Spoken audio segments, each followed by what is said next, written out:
A gente entrevista agora Jair Bolsonaro, presidente do Brasil entre 2019 e 2022. Muito obrigada por me receber aqui na sede do PL, em Brasília. E eu já começo te perguntando sobre a eleição de Donald Trump. O senhor acompanhou os discursos, o senhor tem acompanhado também, acompanhou a campanha, não pôde ir pessoalmente, mas qual a sua avaliação sobre as medidas e falas iniciais do presidente dos Estados Unidos? Primeiro, por 2 anos, eu fui presidente aqui e Trump lá. Tivemos um excelente relacionamento. Muitas medidas, sinalização da nossa parte, como, por exemplo, isentamos de visto o americano para vir para cá como turista. Ele nos deu a condição de grande aliado extra-OTAN, permitindo que as Forças Armadas adquirissem tecnologia e armamento de forma mais rápida e barata. Ele teve um problema lá com etanol, muito longa a história, de milho, pediu um socorro nosso, resolvi. Depois tive um problema com aço com ele, resolveu também. E conversamos muito particularmente, né? Uma das conversas que mais acalorada era sobre como resolver a questão da Venezuela. Bem, ficou para trás, pandemia, a não reeleição dele, e depois, agora, torci muito pela eleição dele. Estive por 3 meses nos Estados Unidos, né?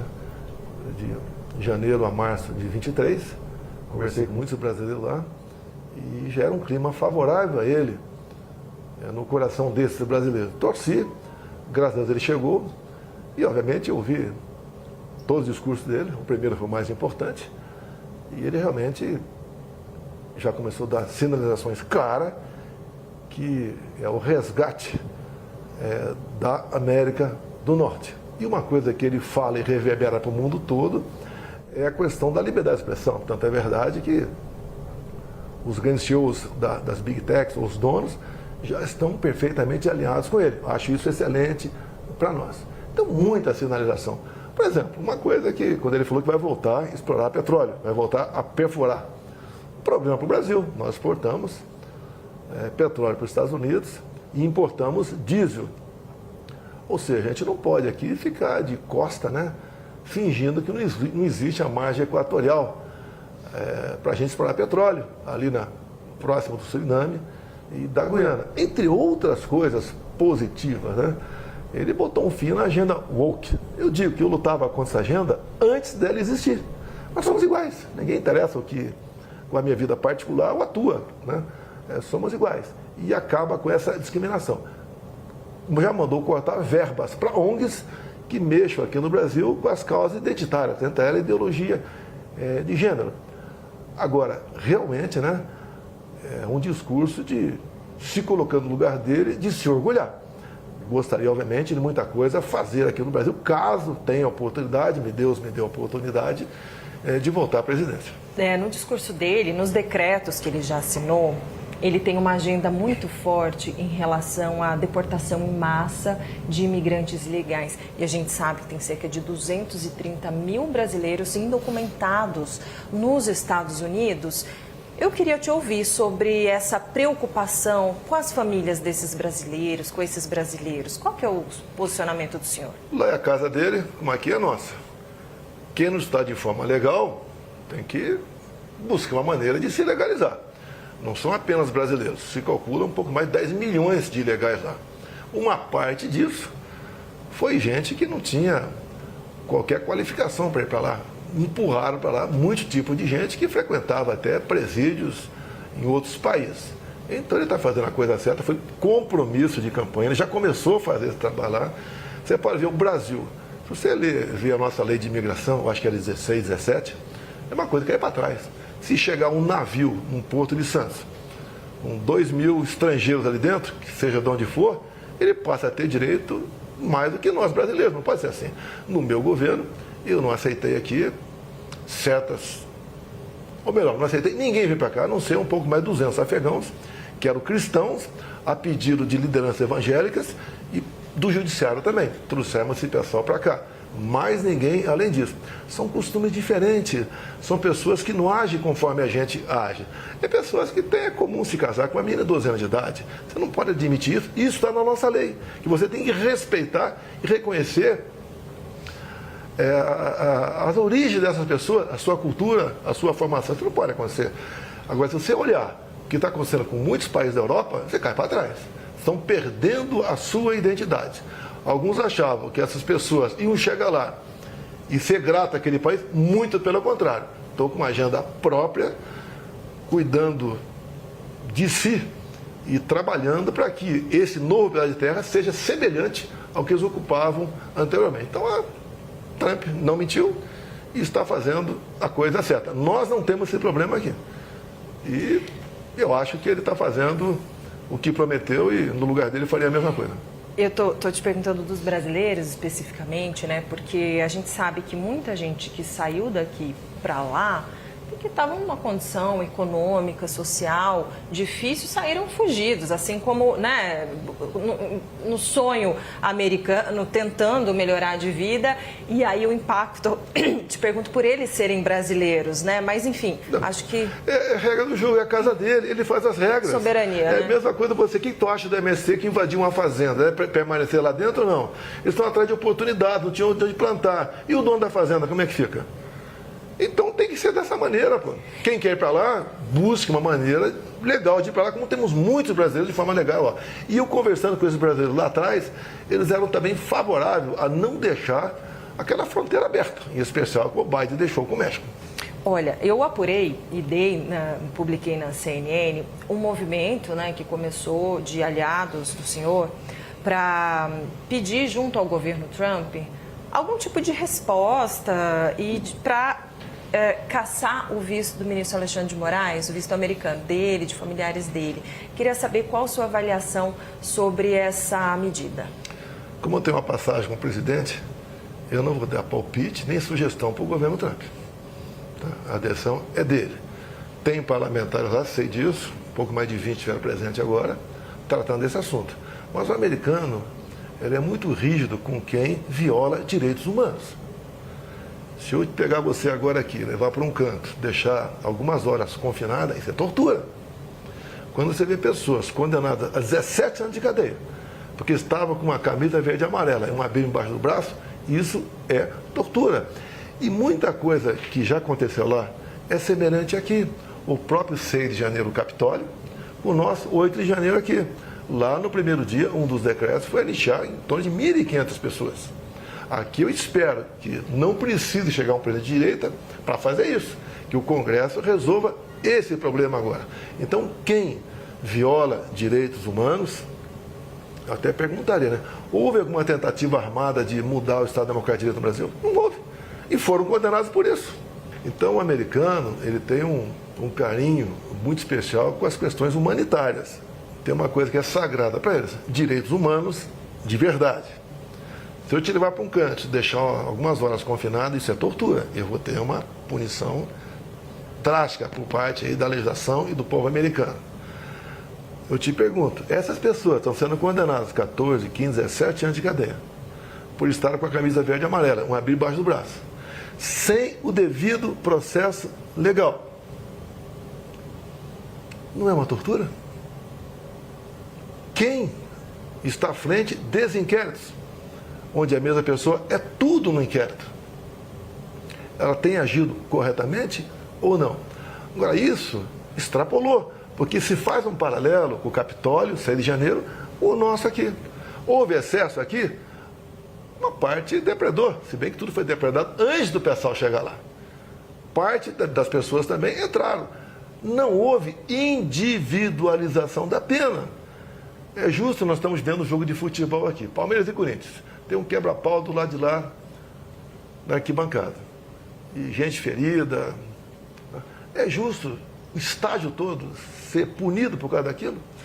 E o senhor avalia que essa anistia, ela virá mesmo do Congresso Nacional? Porque o então presidente ainda é presidente da Câmara, Arthur Lira, criou uma comissão para que esse assunto que continuasse sendo debatido, ou seja, jogar lá para frente esse assunto da anistia. O senhor acha que com uma eventual eleição de Hugo Mota na Câmara, esse assunto de fato vai andar? A gente espera que não precise eleger alguém de direita em 26 para 27 da anistia. Aquela pessoa que comete um crime e está presa, tem um sentimento. Agora, quem está inocente lá dentro, tem uma senhora, jovem senhora de menos de 30 anos, que pintou lá de batom na estátua, com 2 filhos de 4, 5 anos de idade. Tem uma família enorme lá em Ji-Paraná, Rondônia, onde o marido foi condenado a 17 anos, está foragido, mas a mãe está lá com 6 filhos, o mais velho em torno de 10 anos, o mais novo de colo. Até tirei uma fotografia, fiz um vídeo com eles. É justo o que está acontecendo? E nós sabemos, né? Na verdade, o que é isso? É uma maneira de buscar eliminar a direita no Brasil. E você vê alguns por aí, importantes, pessoas importantes, né, de outro poder, falando abertamente, nós derrotamos o bolsonarismo. O bolsonarismo é o pior que tem no mundo. Tá? E você só vê medidas restritivas, desde antes das eleições, só em cima da direita. Quando você pega um grupo de empresários, 8, onde um dá um emoji positivo e entra no inquérito, um outro sofre duras sanções, tira uma página de 10 milhões de seguidores do ar para praticar minha campanha. É que parte desse expediente, né, ele foi em outro momento aplicado, menos em relação a redes sociais, porque não era tão ativo, mas o presidente Lula foi preso e dizia que era perseguido pela justiça, dizia que foi preso para impedir que não queriam que ele concorresse. Eu entendo assim esse posicionamento e essa sua indignação. Não estou chorando, não. Eu não sou o Lula, não. Lá tem corrupção. As pessoas foram delatadas, devolveram 5 bilhões de reais. As empresas assinaram a acordo de leniência na casa dos 15 bilhões de reais. Comigo não tem nada, não tem dinheiro na cueca, não tem conta esquisita lá fora, não tem corrupção em lugar nenhum. São teorias e são narrativas em cima de mim. Como a gente está falando, então, de justiça, depois a gente fala mais de política, que eu quero muito falar de 26, mas vamos falar desse assunto, então. Minha dúvida é a seguinte: pelo andar, né, dos acontecimentos, dos indiciamentos, o senhor acha que o senhor vai ser preso? Hoje em dia, qualquer um pode ser preso sem motivo nenhum. Como tinha gente que nem em Brasília estava e foi preso. Está na mão de uma pessoa decidir o futuro de qualquer um. Botar numa preventiva quanto tempo ele assim entender. E você viu, uma Folha de São Paulo fez a matéria, né, de um juiz lá do senhor Alexandre Moraes conversando com o chefe do comitê lá de combate à desinformação. Olha, o ministro pediu isso, pediu aquilo, faça o relatório como ele está desejando. O ministro quer o Eduardo Bolsonaro. Use a sua criatividade. Só isso na Lava Jato teria sido anulado há muito tempo. É justa a possível punição para cima de mim? Que golpe! Que golpe! Mas, independentemente da sua avaliação de ser justo ou não, o senhor acha que pode vir Qualquer a acontecer? um pode ser preso a qualquer momento. Entendi. O Braga Neto está preso, segundo a gente vê lá nos autos, né? Por ter conversado com o pai do Coronel Cid 1 ano antes. E o inquérito já tinha sido feita a denúncia, entregue para o Supremo. Não tinha como ele ser preso por obstrução da justiça. Não tem como. É igual o Felipe G. Martins. Ele não foi para os Estados Unidos. Ficou quase 1 ano preso. E agora, para me negar meu passaporte, está lá na peça do senhor Alexandre Moraes que eu poderia fugir do Brasil, como o Felipe Martins fez em 2022 no meu avião. Ele não entrou no meu avião. Ponto final. Decide, não quero dar, não dou e tudo bem. Outra, onde é o meu fórum? É o Supremo ou é a primeira instância? Onde eu for das pessoas que foram presas agora aí? É a primeira instância, não é a última instância. Se isso acontecer, né, na sua avaliação, o senhor ser preso injustamente, o que vai acontecer? Eu vou para a cadeia, eu não vou sair do Brasil. Eu não vou fugir do Brasil. Eu podia ter ficado lá quando fui para os Estados Unidos. Quando eu fui na pós do Milei, poderia ter ficado. Vim para cá sabendo de todos os riscos que estão ocorrendo. Lógico, vai ter uma repercussão no mundo todo, que quando você prende um ex-presidente, o pessoal quer saber qual o motivo. Olha, o mundo hoje, grande parte, já sabe o que está acontecendo no Brasil. Mas o senhor acha que poderia acontecer uma comoção social? Não sei, não vou sugerir nada, nem propor, nem achar. Agora, uma tremenda injustiça, como está sendo feita com essas pessoas, bem como com os investigados junto comigo, acusado de tentativa de golpe. Você pode ver. Em 22, acabou as eleições, o Valdemar da Costa Neto deu uma procuração para o advogado questionar algumas coisas por ocasião das eleições. Por causa disso, o Valdemar entrou no inquérito dos atos antidemocráticos, porque você não pode duvidar das eleições. Agora, você não pode duvidar em 22, porque em 18 duvidaram da minha. Em 18, acabou as eleições, chegou um papel muito bem escrito no TSE, e 2, 3 dias depois das eleições foi aberto o inquérito, instalado o inquérito 1361. Esse inquérito ostensivo. Então conta, o que tem nesse inquérito? Não vou te contar. Tem falado inquérito tanto desse ostensivo. Conta pra inquérito gente. ostensivo. Ou seja, mas o que? Questiona a sua eleição? Esse inquérito nós tomamos conhecimento em 21. Tá? E tomamos conhecimento como? Por ocasião de uma proposta de emenda à Constituição da deputada Bia Kiss, voto impresso. Alguém levantou esse inquérito por unanimidade. Os parlamentares votaram para ir junto à PF e conseguir esse inquérito. O inquérito chegou. Ostensivo, todo mundo teve acesso. Eu tive acesso. E quando eu mostrei esse inquérito para os embaixadores, no dia seguinte, alguém no TSE classificou esse inquérito como confidencial. Ou seja, nós temos aqui as apurações, tudo é secreto. Meu advogado não tem acesso ainda à tal da minuta de golpe. Não teve acesso ainda à delação que está lá. Ninguém tem acesso. É porque ainda está... Não, mas se ainda está, por que a denúncia? 2 anos conseguiu levantar quem estaria na frente desse terrível golpe, que outro dia um colega de Israel até me disse, né? Que golpe é esse no Brasil que o Mossad não ficou sabendo? Uma piada. Que golpe é esse que me acusam, né? De eu estar lá em Orlando, da Disney, com o Mickey, o Pateta e o Pato Donald, programando um golpe aqui no Brasil.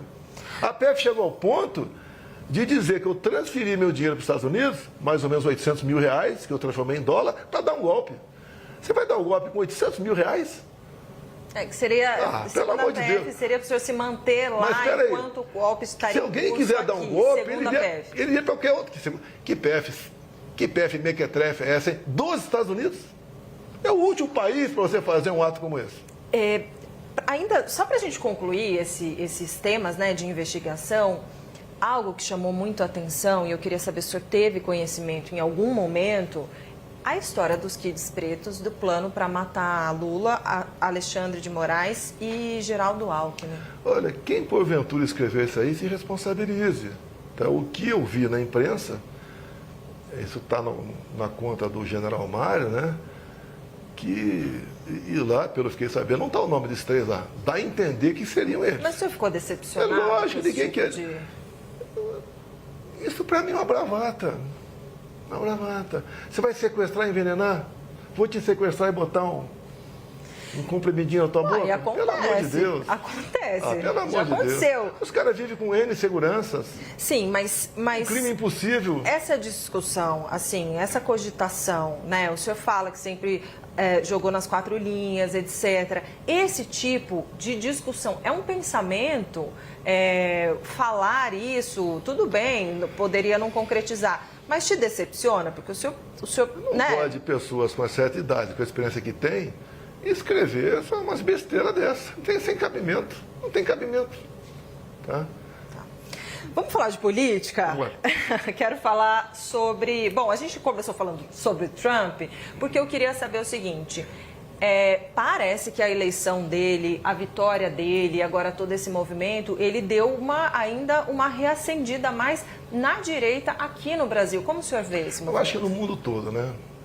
O meu filho Eduardo, que me representa realmente, representava e agora me representa também em muitos eventos fora do Brasil, vai retornar. Eu vou conversar com ele para tomar pé do que realmente tem para o Brasil. Eu acho que de imediato nós aqui vamos conseguir a liberdade de expressão de verdade. O Trump mesmo diz... De que maneira ele mas pode as Big Techs não vão ter mais chegadores. Tá? Vão ser notas da comunidade. Aqui mesmo, tá? Que aconteceu com o X, até durante as minhas eleições. O TSE determinava que essas Big Techs aí cancelassem, né? Desmonetizassem páginas, derrubassem as páginas. Isso não vai acontecer mais. Até essa própria reunião ontem aqui na AGU. Da AGU, os caras não foram, pô. Você está ignorando, pô. A gente vai fazer o quê? Vai fazer o que fizeram com o X, 30 dias afastado? Vamos fazer com essas plataformas todas? Tira o WhatsApp Como é que fica o Brasil? Como é que fica o Brasil?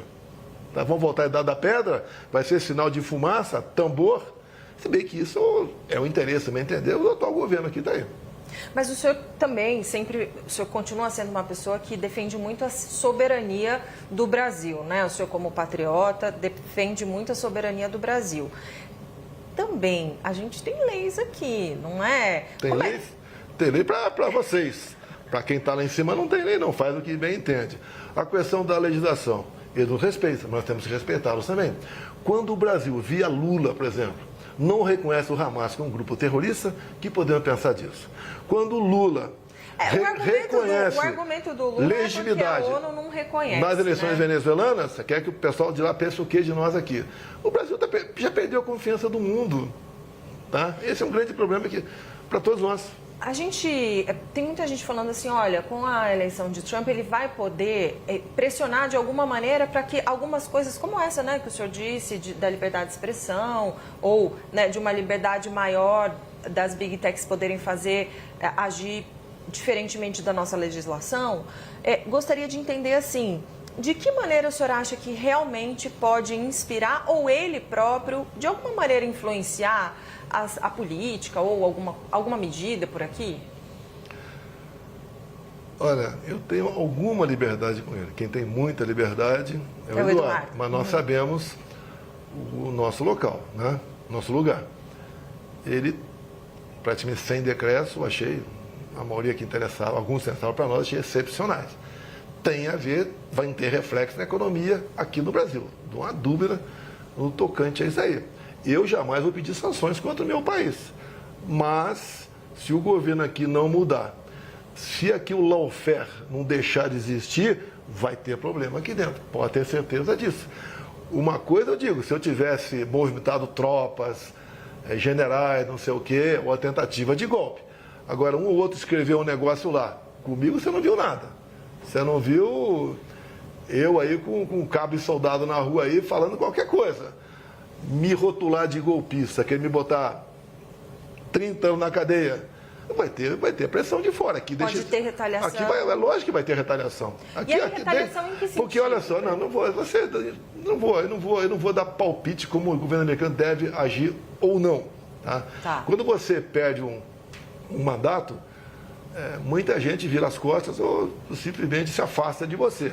Chefe de Estado não é muito diferente. Alguns chefes de Estado pelo mundo eu mantive relacionamento com, por exemplo, o Trump, entre Quando outros. ele saiu, o senhor continuou presidente, eu fui o último chefe de Estado a reconhecer a vitória do Biden. Tem um significado para eles. Ele convidou, acho que 5 ou 6 chefes de Estado. Eu não era nada, eu sou ex. Né? Me convidou, juntamente com a esposa. Lamentavelmente eu não pude ir. Fiquei muito triste, queria acompanhar minha esposa, que só retorna no sábado, que amanhã tem uma marcha lá contra o aborto nos Estados Unidos. Ele sabe disso. Alguns do primeiro escalão dele, né, se manifestaram contra isso aí. É uma ação do governo brasileiro, porque tem influência dentro do Supremo, tem, tá certo? Que foi uma negativa para um convite no chefe de Estado. Que eu acho até que a repercussão seria menor com a minha ida do que com a minha ausência. A minha esposa, dada a maneira de se comportar, ninguém pode negar o trabalho que ela fez enquanto primeira-dama aqui no Brasil, né? E também seu comportamento, não mandou ninguém para aquele lugar. Sempre, né? Ela teve repercussão lá. Conversou com algumas pessoas, que não é o caso aqui, mas todo mundo viu. E muitos ficaram sentido do que aconteceu. Eu não estou condenando nada. O Lula conseguiu em 2018, após uma condenação em segunda instância, tá? Ir para a África, com 2 painéis.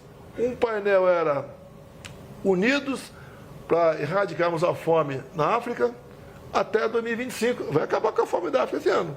E o outro é juntos, combatendo de frente a corrupção. O cara condenado em segunda instância foi para a Etiópia, que acabou não indo por outro motivo. Mas o Supremo deu liberdade para ele. Como ele andou pelo mundo também, condenado em primeira instância, sem problema nenhum. Por que essa perseguição em cima de mim? Qual foi o meu ato que eu transgredi alguma coisa? Me responda, qual foi o ato? Você não acha? Aí ele tentou dar um golpe. Como ele tivesse tentado. O que é tentar dar um golpe? Mas é que tentar já é o crime, né? Por isso que... Ou tentar, vai, qual soldado saiu do quartel? Me aponta um. Bom, ainda falando... Do meu lado teve o próprio Zé Múcio, que houve tentativa de golpe. O Nelson Jobim, ex-ministro da Defesa, também falou que não houve, depois ele voltou atrás. O próprio Temer falou a mesma coisa. Aldo Rebelo falou a mesma coisa. Pô, golpe só na cabeça de uma pessoa deixa não vai nada. Só te fazer uma provocação. O seu atual advogado, Celso Vilardi, chegou a falar que tinha sido golpe e agora diz que não, né? Mas ele falou, e eu ouvi a entrevista dele, tá? Com matéria que tinha na imprensa. Você não quer esperar uma imprensa isenta comigo. Entendi.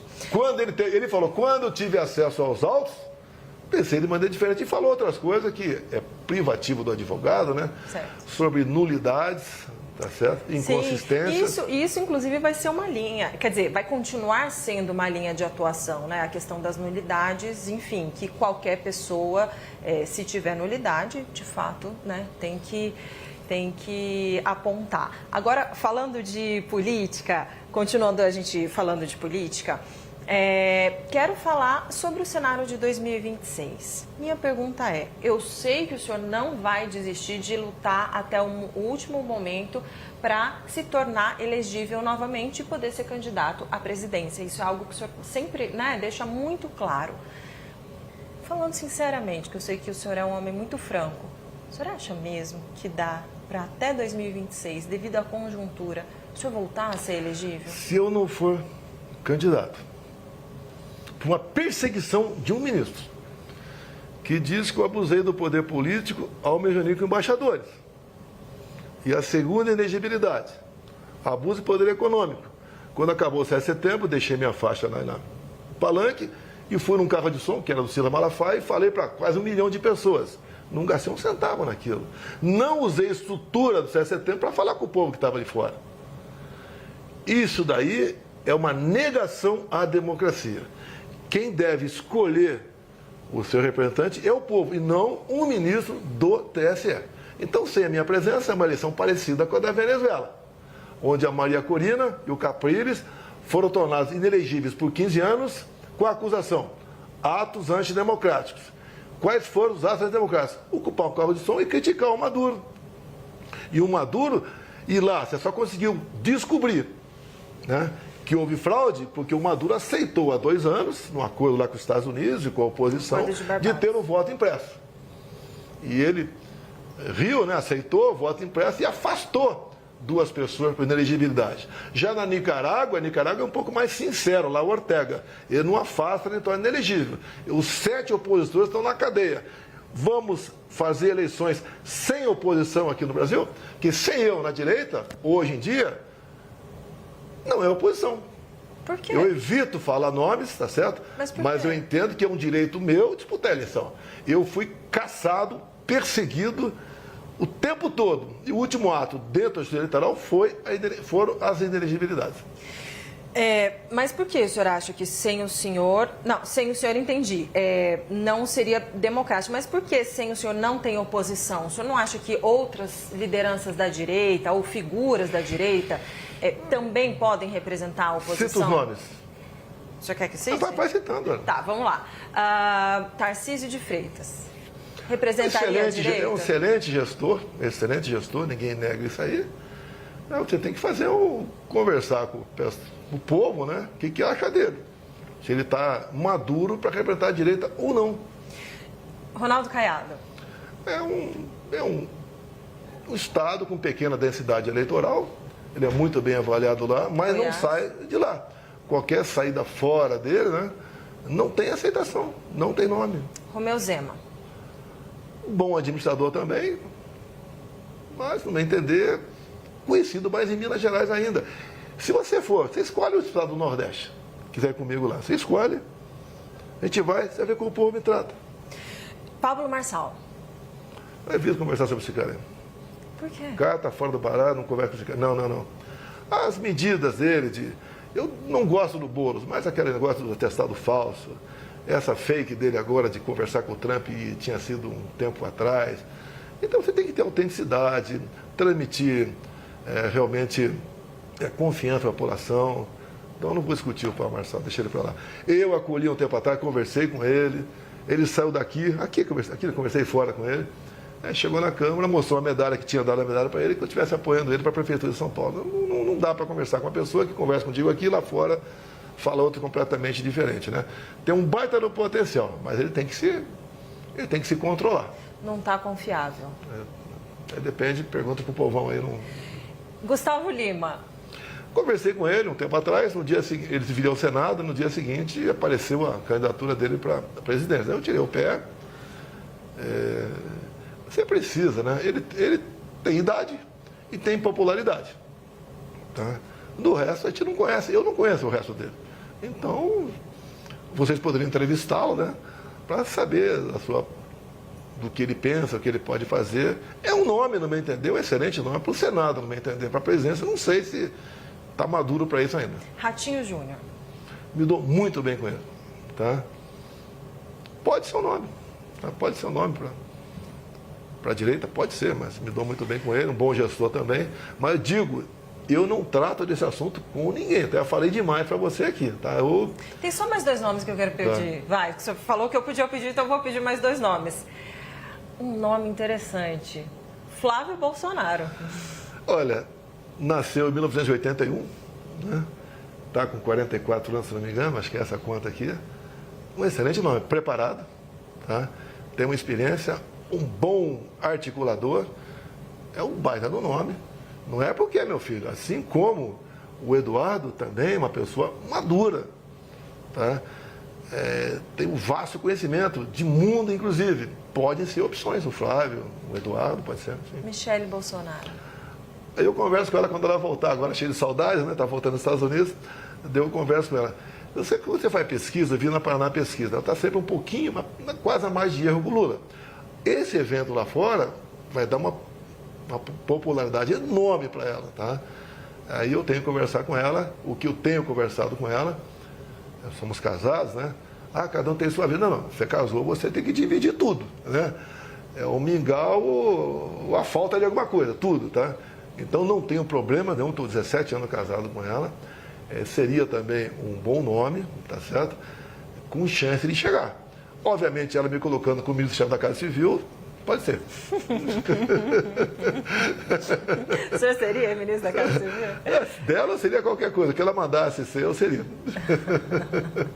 É interessante. Bom, vamos lá. Em que momento o senhor, enfim, já tem uma estrada política, sei, né, a presidência também o amadureceu muito a entender a política sob uma outra perspectiva, né? Não só a perspectiva combativa que o senhor sempre teve, mas também uma outra política de diálogo, de articulação, de alianças com outros partidos, etc, etc. Minha pergunta é, qual é o momento certo para pensar em lançar um candidato da direita ungido pelo senhor? Só os 48 no segundo tempo. Eu vejo de vez em quando, vejo matéria da imprensa, né? Podia estar articulando, eu estou impedindo. Olha, eu não estou impedindo ninguém. Quem quiser ser nosso candidato, fique à vontade. Eu digo uma coisa, se o João quer vir candidato, tá? Imagine se tornar inelegível assim como eu fui. Injustiça. Eu não tenho crime. Eu peguei o Brasil, o Temer deu uma arrumadinha no Brasil e nós resolvemos a economia mesmo com a pandemia, mesmo com a guerra. Fizemos coisa demais. Até o Bolsa Família, que era de 190, passamos para 600. Levamos água para o Nordeste. Você, em 2010, levava 100 dias para abrir uma empresa. Comigo, menos de 24 horas. Nós criamos o PIX, deu-se clima toda, foi no meu governo o PIX, depois do auxílio emergencial. Você não viu o caos do nosso governo, apesar da política do fica em casa, a economia te vê depois. Foi um bom governo ou não foi? Você nunca viu um time de ministros como o meu. Deixa eu te perguntar. Bom, mas aí o senhor tem muito esse ponto, né? Só que na eleição passada o povo escolheu Lula, né? Ou não? Olha, eu ando pelo Brasil, o povo me ama. Nem durante a campanha não arrastava ninguém por aí. houve uma campanha enorme contra mim. Por exemplo, o TSE botou o dedo na balança. Eu não podia falar que o Lula defendia aborto. Eu não podia mostrar o Lula lá na comunidade do Rio de Janeiro, ao lado de líderes comunitários que só foram eleitos graças à bênção do tráfico. Eu não podia falar do Lula que o cara roubava celular para tomar uma cervejinha. Eu não podia botar o Lula ao lado de Ortega, ou de Fidel Castro lá atrás, ou de Maduro agora. Eu não pude mostrar a imagem minha no enterro da Rainha Elizabeth. Eu não pude mostrar as imagens do 7 de setembro. O TSE fez uma campanha massiva para jovem tirar título de eleitor. Essa faixa etária, 3/4 votam no PT. Foram 4 milhões de jovens que tiraram o título. Eu, na reta final, tiraram de mim 1,5 milhão de inserções mentirosas, me acusaram até de pedófilo. Tu pintou um clima, né, da história. Eu estava com 30 seguranças de assilo e motociclista. Pintou um clima, eu sempre usei esse tema aqui. Pintou um clima, eu vou lá conversar. Não vou nem entrar nessa história. Deixa eu te perguntar uma coisa. Ontem teve uma decisão do TCU em relação ao pé de meia, né? Como se fosse entendendo como se fosse uma pedalada. Já tem gente falando em impeachment do presidente Lula. Qual a sua avaliação sobre isso? Olha, quero me inteirar um pouco mais, mas pelo que tudo indica, sim. Eu já vi que alguns partidos, alguns parlamentares já estão protocolando e pedindo impeachment. Eu não quero tomar frente no primeiro momento. Você não tem que deixar o Lula sangrar para resolver em 26. Você tem que, se cometer um crime, tem que ser agora. O povo não pode sofrer mais 2 anos para quem sabe a direita chegar. Aí eu não quero chegar, ou alguém ligado a mim chegar à presidência, em cima do sofrimento do povo. Não posso admitir isso aí. Voltando à inelegibilidade. Por que a Dilma foi cassada e continua elegível? Por que o Lula foi tirado da cadeia, anulado tudo lá, não sei o que lá, elegível? Por que eu fui inelegível? Qual foi meu crime? Voltando então de novo, o senhor puxa daqui, eu puxo daqui. Voltando então para a questão do impeachment. O senhor falou, né? Preciso me inteirar, num primeiro momento não quero encabeçar, mas o senhor teme, de alguma maneira, quando o senhor se inteirar, achar que de fato houve crime de responsabilidade? Se pintar um clima, estão na rua para impeachment. Só isso. Ponto final.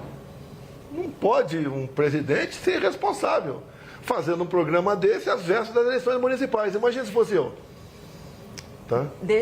Vamos falar um pouquinho sobre presidência da Câmara e do Senado, porque já, no dia 1º de fevereiro, haverá haverá eleição, né, para as presidências das duas casas, e a gente sabe o quanto é importante, né, para a política, para tudo, a presidência das duas casas. Parece que o cenário está resolvido. Sei que o senhor já explicou isso muitas vezes, mas qual é a expectativa do senhor, né, enquanto uma grande liderança da direita, em relação, vamos começar por Hugo Mota, a possível eleição de Hugo Mota à presidência da Câmara? O que o senhor espera dele? O senhor conversou com ele, Deixa eu falar uma verdade, primeiro sobre Arthur Lira. Ele foi um grande aliado meu. Momento difícil no Brasil. Se não fosse o apoio do Arthur Lira, nós não teríamos, por exemplo, zerado os impostos federais dos combustíveis. Não teríamos botado um teto no ICMS dos combustíveis, entre outras coisas. Então, o Lira foi um grande aliado nosso nessa política. Nós reduzimos brutalmente a carga tributária e passamos a arrecadar mais. O Lira, obviamente, quer fazer seu sucessor. Conversei com ele.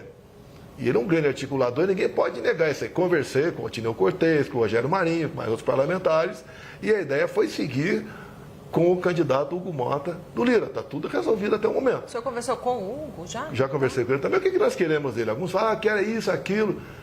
Nós queremos que, se chegar um pedido de urgência para anistia, que ele bote em votação e, uma vez aprovado, bote em pauta. Só isso. Siga o regimento. Isso foi ele topou. Acertado com os dois. Tá. Lá no Senado. Está decidida a eleição do Alcolumbre. Sim. Eu sou apaixonado pelo Alcolumbre. Não sou apaixonado por ele. Tenho um relacionamento com ele. Tal pessoa é melhor. Pode até ser.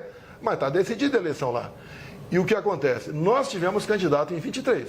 Perdemos. Rogério Marinho. Então, não temos nenhuma comissão, não podemos convocar nenhum ministro, nada, e não temos mesa.